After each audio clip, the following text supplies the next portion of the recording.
بسم اللہ الرحمن الرحیم.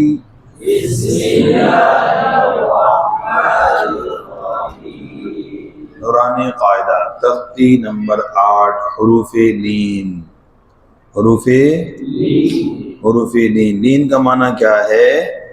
نرمی. کیا ہے؟ نرمی. اچھا دوسرا اس میں جب ہجا کرتے ہیں ٹھیک ہے تو حرف کا نام کیا لینا ہے؟ پورا لینا ہے. ٹھیک. اور ہجا کے دو طریقے، ایک ہے تا زبر واو تو، دوسرا تا واو زبر تو، دونوں طرح. ٹھیک ہے. ٹھیک ہے. تو میں نے جو بات بتائی تو دونوں طریقے کتابی ہیں، اساتذہ کرام اکابرین سے چلے آ رہے ہیں. ٹھیک.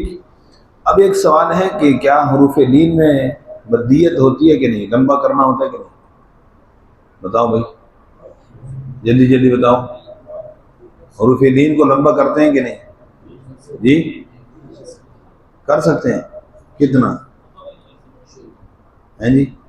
ایک غلط حروف مدہ کو کرتے ہیں جی، حروف لین کو کیا کریں گے؟ تو بعض دوستوں کے ذہن میں ہوتا ہے کہ حرف لین میں لمبا کرنا بالکل ہی نہیں ہے، مدیت ہے ہی نہیں.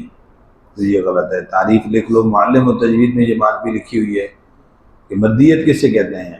اس درازی کو جو حروف مدہ اور حروف لین میں پائی جاتی ہے اس کو مدیت کہتے ہیں. کیا کہتے ہیں؟ بات سمجھ آ گئی؟ اچھا اب آگے دیکھیے گا کہ غلطی ممکنہ کیا ہوتی ہے. جیسے تاؤ تے، یہ کیا ہے؟ مجہول کی سمجھ آ گئی. ٹھیک ہے. دوسرا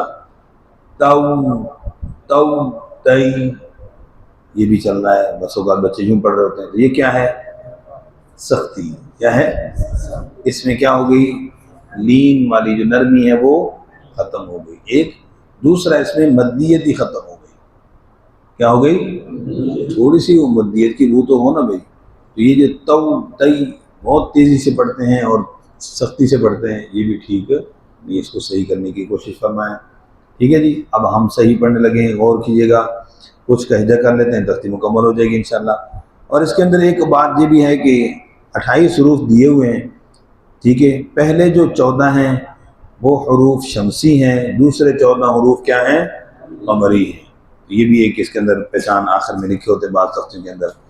جی تا زبر واو تاؤ،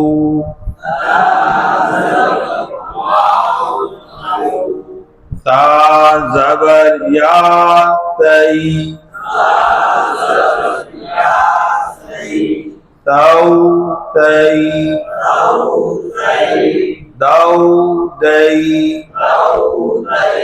سمجھ گیا نا؟ ہاں دودھ اور دہی. تو دہی اردو میں کہتے ہیں، پنجابی میں کہتے ہیں دہی. یہ وہی ساؤنڈ ہے اس کی. ٹھیک. روزئی، صاد زبر واو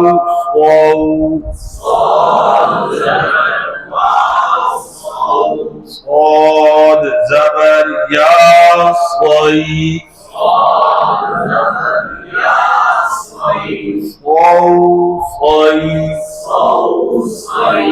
غور کیجیے گا. یہ غلط ہے. ٹھیک. یہ سمجھ آ رہی؟ یہ مجہول ہے تو مجہول کو بھی سمجھنا. ٹھیک جی. واد زبر واو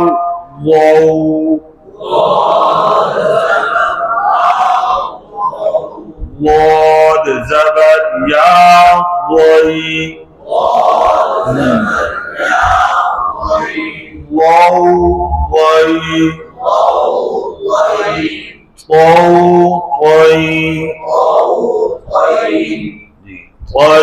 وئی. انا اعطینا صو وتواصوا. اب بھائی اگر یوں پڑھا صوئی، وہاں کیسے پڑھیں گے؟ وتواصوا بالحق، صو ہو جائے گا. وتواصوا، یعنی قاعدے کے اندر پڑھتے ہوئے مثالیں قرآن پاک سے پڑھ کر دیں اور پڑھ کر پریکٹس کریں، تاکہ جو مقدار جو طریقہ قاعدے میں پڑھا رہے ہیں وہ قرآن میں وہی ہونا چاہیے۔ بس اوقات کہتے ہیں جی قاعدے قرآن میں جب جائے گا تو پھر اس طرح کریں گے، یہاں یوں مبالغہ کروانا ہے، تو بس اوقات وہ مبالغہ اسی طرح رہ ہی جاتا ہے، بعد میں قرآن میں بھی غلط ہوتا ہے۔ جیسے بھی ایک ساتھی سنا رہے تھے مستقیم، اب کوئی یہ کیا ہے، اس کی پریکٹس ہو گئی کہ موٹے حروف کو جناب اس طرح قاف کو مبالغے سے پڑھنا، تو غلطی پکی ہو گئی ہے، مستقیم نہیں ہوتا، ٹھیک ہے۔ اس لیے جو صحیح عمدہ ادائیگی ہے، زیر کی صورت میں موٹے حرف میں کیا آتی ہے، تھوڑی سی باریکی آتی ہے بھائی، ٹھیک ہے، اور مبالغہ تو ویسے ہی نہیں ہے بھائی، سمجھ گئے جی؟ شاباش۔ نو نئی، پرانی نئی، مثال بتا رہا ہوں بھائی اردو کے اندر، ٹھیک، یعنی حرف لین کی معروف ادائیگی کی مثال جاہلین کی، ٹھیک ہے۔ کوکئی، اپریل مئی، مئی چل رہا ہے تو میں انگلش میں اردو میں کیا کہتے ہیں، مئی، اب اس کو کوئی کہتا ہے مئی، مئو، مئی، تو مئی نہیں ہوگا، کیا ہوگا، مئی، مئو، مئی، یعنی آپ سمجھے نا عرف کے اندر بچوں کو کیسے سمجھانا ہے، ایسی مثالیں دیں جو ان کے ذہن میں گھوم رہی ہوں اور فوراً سمجھ جائیں گے، ورنہ اس کو مشکل سمجھ کے غلط پڑیں گے۔ تو یہ مشکل ہے، اردو پنجابی میں انگلش میں مثالیں موجود ہماری۔ شاباش۔ خو خوئی، عین پر توجہ، آؤ آئی، واؤ غوئی، موٹے روپ پر ہون بولنے کے نام، کو کوئی، کوئی پڑھ جاتا ہے کوئی، مئو مئی، واؤ وائی، ہاؤ ہائی، بچوں کو سمجھا رہے ہیں، ہاؤ ہاؤ ہائی، بس کریں گے انشاءاللہ۔ جزاک اللہ خیر۔